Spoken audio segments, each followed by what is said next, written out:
We'll be here till midnight. You realize that?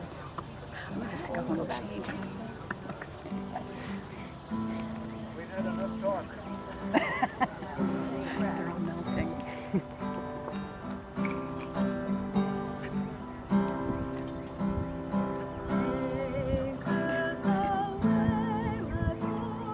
She's beautiful voice.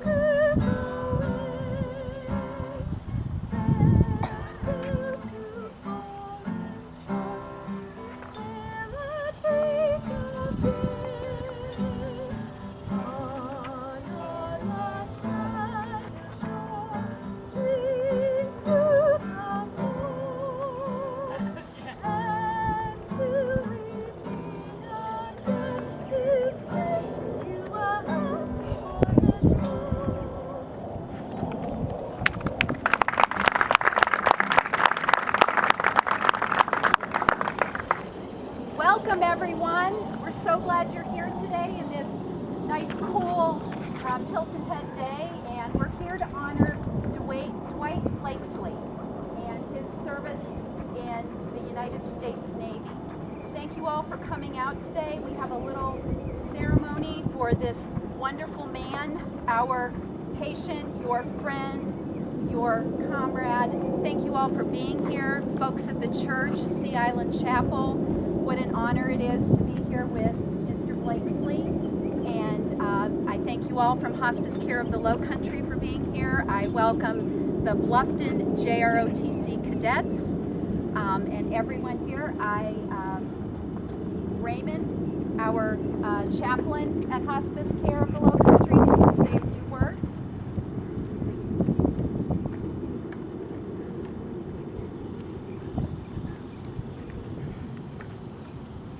Let us bow our heads as we pray. Dear Heavenly Father, we are so grateful for all that you do for us and how you keep on providing. We pray now blessings upon this, our dear brother Dwight, as he has served our country and served time in service.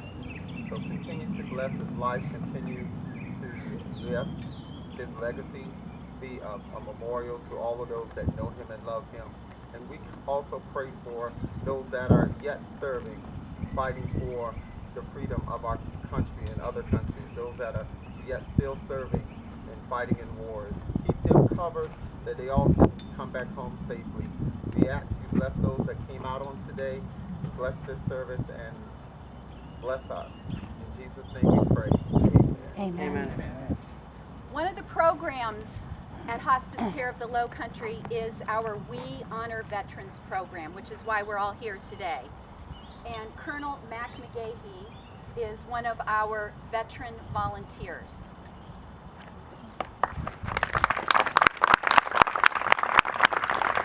Good morning. I hope you can hear me. My name is Mac McGahee. I'm a retired Army type. I'm a hospice volunteer, and I work in the Hospice of the Lowcountry in this Veterans Appreciation Program.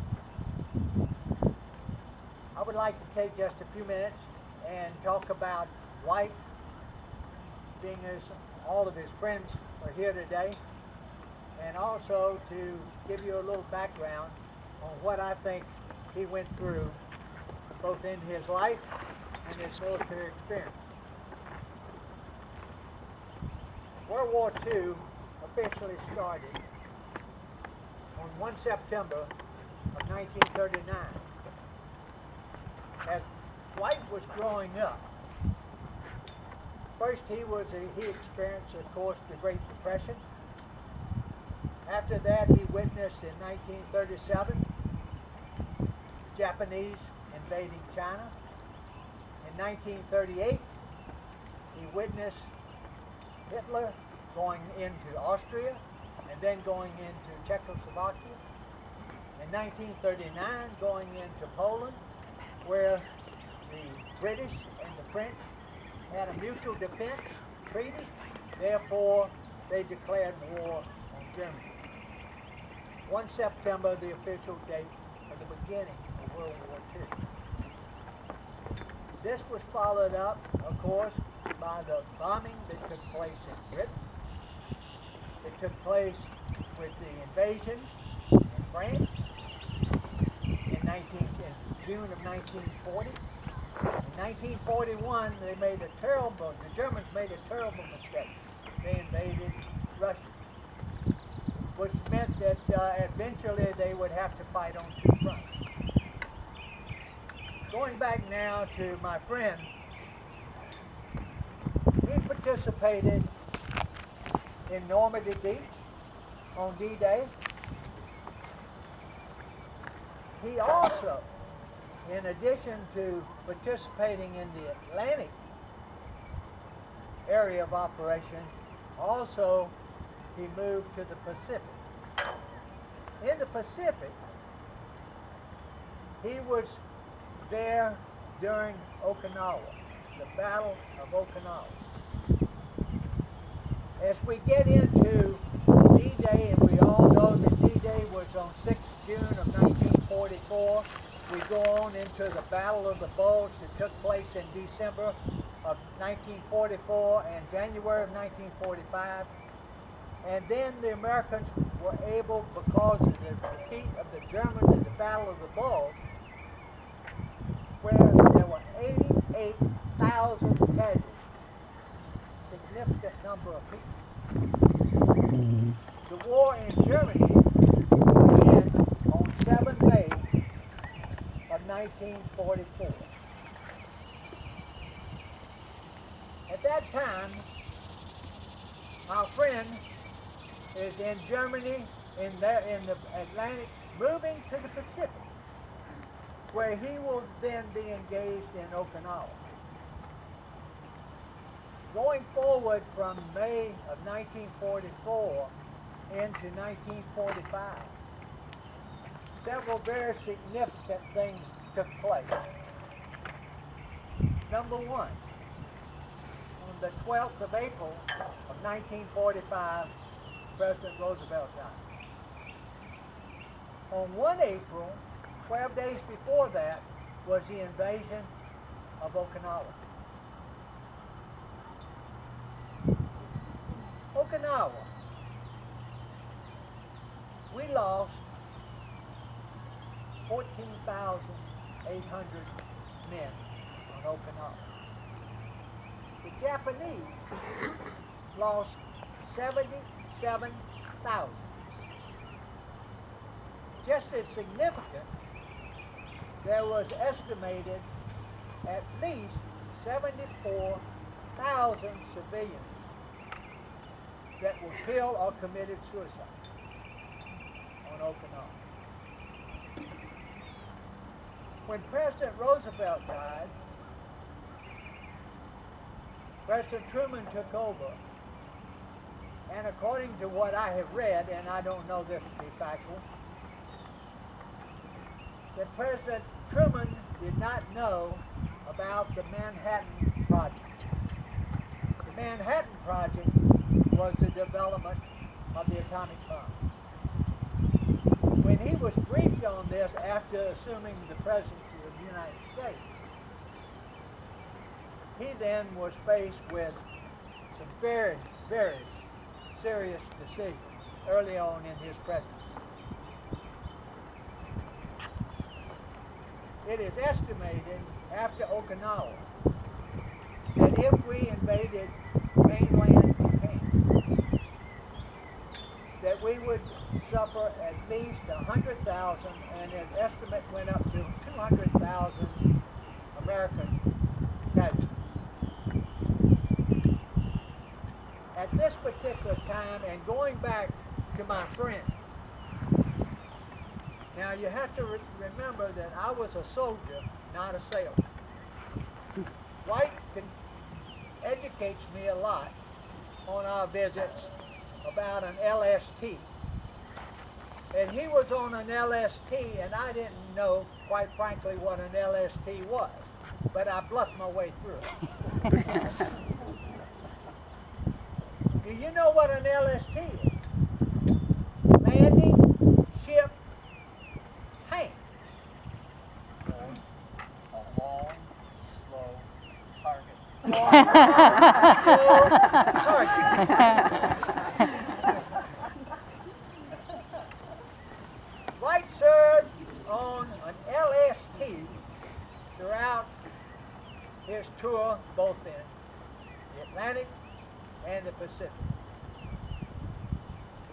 Now what probably saved this young man's life at that particular time? Probably was the decision made by President Truman. On 6 August of 1945, the first atomic bomb was detonated on Hiroshima. Followed on the 9th of August, the second bombing on Nagasaki.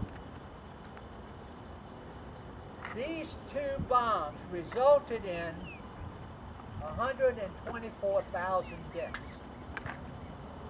Staggering number.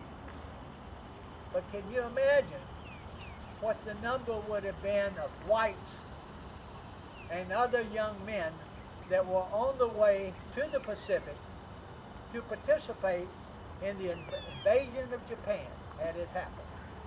It would have been staggering.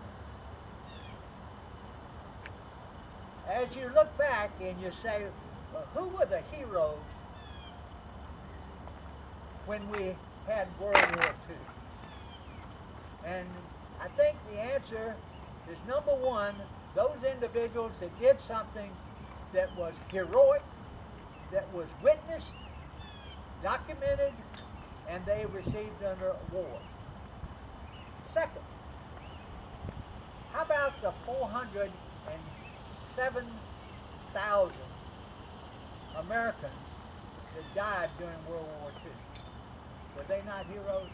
Mm-hmm. How about the 16,211,000 Americans that simply answered the call? Some of them answering the call like this young man at 17 years old, having to go to his father and get his father to sign the waiver so that he could go in, while others went in after getting greetings from Uncle Sam. But they all served. They answered the call. Would they not be heroes as well? Mm-hmm. I think in our society today, we are making a genuine effort to recognize and to appreciate the sacrifice that was made by young men 17, 18, 19 years old during a most critical time in the history of our country. It is a real pleasure for me today to present on the behalf of Hospice of the Lowcountry a certificate thanking Dwight for his service to our country during a very, very critical time.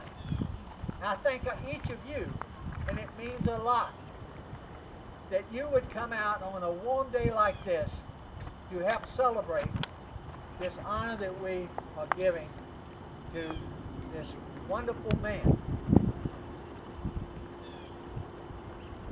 Thank you so much.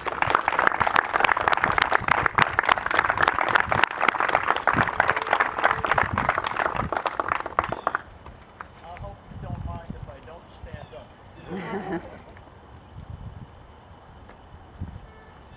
I have to tell you all, I'm 90 years old.